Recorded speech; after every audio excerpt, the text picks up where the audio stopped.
Hi dear, आपका हमारे channel में बहुत बहुत स्वागत है। तो डियर, आज हम आपको ये बताने वाले हैं कि हम लोग साइंस का ना, अगर आप साइंस की तैयारी कर रहे हैं किसी भी कंपटीशन के लिए, ठीक है, तो हम आज से साइंस का बिल्कुल जीरो लेवल से स्टार्ट कर रहे हैं, बिल्कुल जीरो लेवल से। और यहाँ पे हम बिल्कुल ब्लैंक पेज लिए हैं, ठीक है ना, जहाँ पे हम सिर्फ आपको समझाएंगे, ठीक है, क्योंकि लिखने के लिए तो आपको बहुत सारा चीज़ बुक में मिल जाएगा, बहुत सारी चीज़ मिल जाएगा पढ़ने के लिए, ठीक है। तो हम यहाँ पे सिर्फ आपको साइंस को समझाना चाहते हैं, जो कि किसी भी कंपटीशन के लिए ना ये बेस है, ठीक है ना।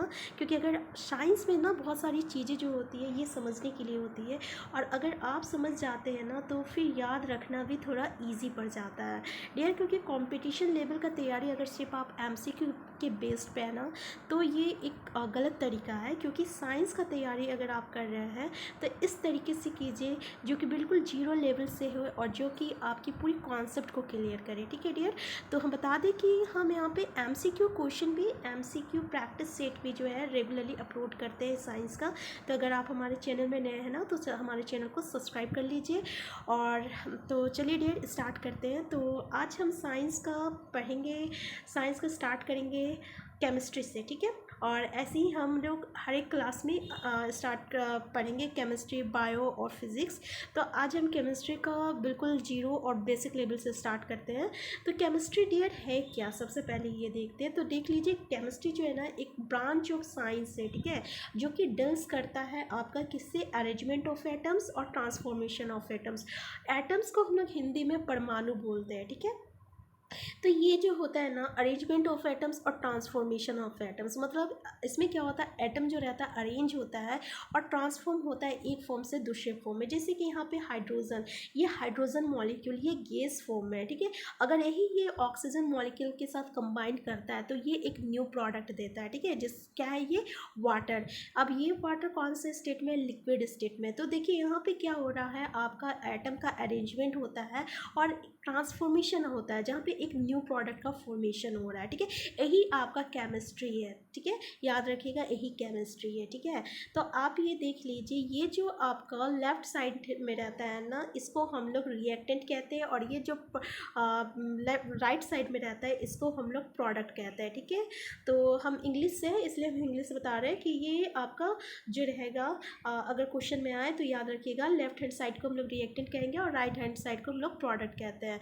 अब डियर हम लोग थोड़ा सा ना एटम्स के बारे में जान लेते हैं, थोड़ा सा एटम्स के बारे में हम लोग जान लेते हैं, ठीक है, कि आखिर ये एटम क्या है।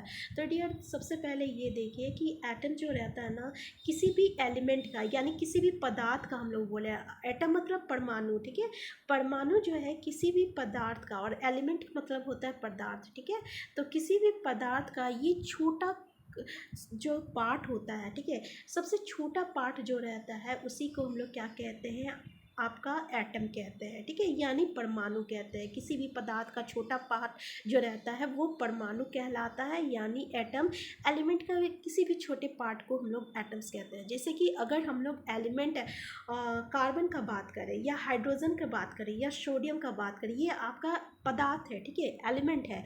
अब देख लीजिए, जैसे कार्बन क्या हो गया, उसका आपका एटम हो गया, क्योंकि जो एलिमेंट रहेगा उसका जो आपका फर्स्ट लेटर रहता है ना, उसी से हम लोग डिनोट करते हैं उसका एटम को। तो ये हाइड्रोजन जो है ये आपका हाइड्रोजन एलिमेंट का एटम हो गया, ये सोडियम जो है ये आपका सोडियम एलिमेंट का एटम हो गया। तो याद रखिएगा, एटम को हम लोग कैसे डिनोट करते हैं, तो उस एलिमेंट का फर्स्ट नेम से डिनोट करते हैं, ठीक है। अब डियर ये देखते हैं, ये जो एटम होता है ना, ये आपका 3 पार्ट्स में डिवाइडेड रहता है। एक होता है आपका प्रोटॉन होता है, एक होता है इलेक्ट्रॉन होता है, और एक होता है आपका न्यूट्रॉन होता है, ठीक है। तो याद रखिएगा, ये इसका 3 पार्ट होता है। अगर एग्ज़ाम में आए तो याद रखिएगा, प्रोटॉन, इलेक्ट्रॉन और न्यूट्रॉन्स ये एटम का पार्ट होता है। अब डियर ये जो प्रोटॉन होता है ना, इसको ये पॉजिटिव चार्ज रहता है, ठीक है, और ये जो इलेक्ट्रॉन रहता है ना ये होता है नेगेटिव चार्ज, ठीक है। और ये जो न्यूट्रॉन होता है ना, इसका कोई चार्ज नहीं रहता है, ये न्यूट्रल रहता है, ठीक है, ये न्यूट्रल रहता है, याद रखिएगा।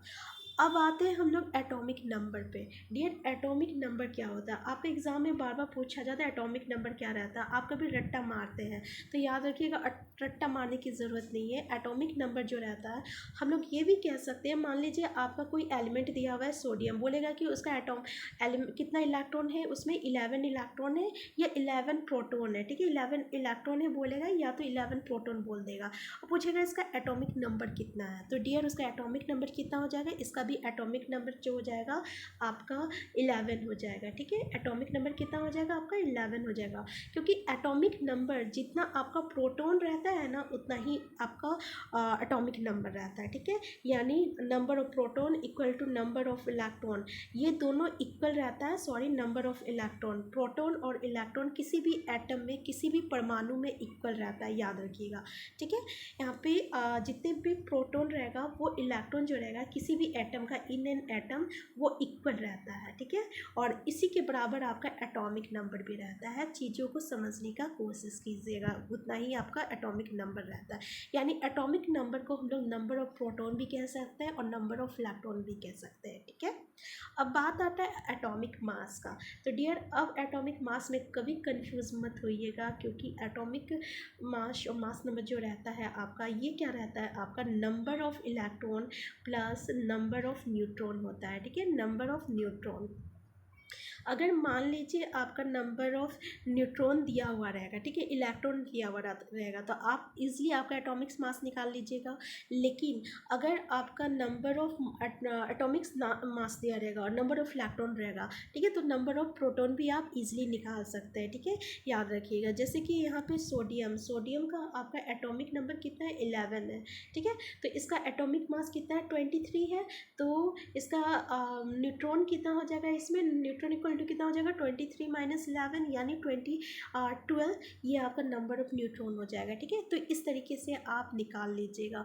तो डियर, यहाँ पे एटॉमिक मास भी क्लियर हो गया। अब इससे पहले हम थोड़ा सा आपको बता दें कि इसका स्ट्रक्चर कैसा होता है एटम का। ये जो रहता है ना, सेंटर पे ही आपका प्रोटॉन रहता है, इम्बेडेड रहता है बिल्कुल सेंटर पे, और न्यूट्रॉन भी जो रहता है आपका सेंटर पे रहता है। ठीक है, और ये जो इलेक्ट्रॉन जो रहता है ना, ये आपका ऑर्बिट में रोटेट करता है, ये याद रखिएगा। ठीक है, तो इसका पॉजिटिव चार्ज जो रहता है ये अंदर एम्बेडेड रहता है, न्यूट्रॉन जो रहता है न्यूट्रल रहता है, और इलेक्ट्रॉन जो रहता है ये सेल में रोटेट करता है। ठीक है, ये याद रखिएगा। तो डियर, इससे आगे ना हम नेक्स्ट वीडियो में देखते हैं।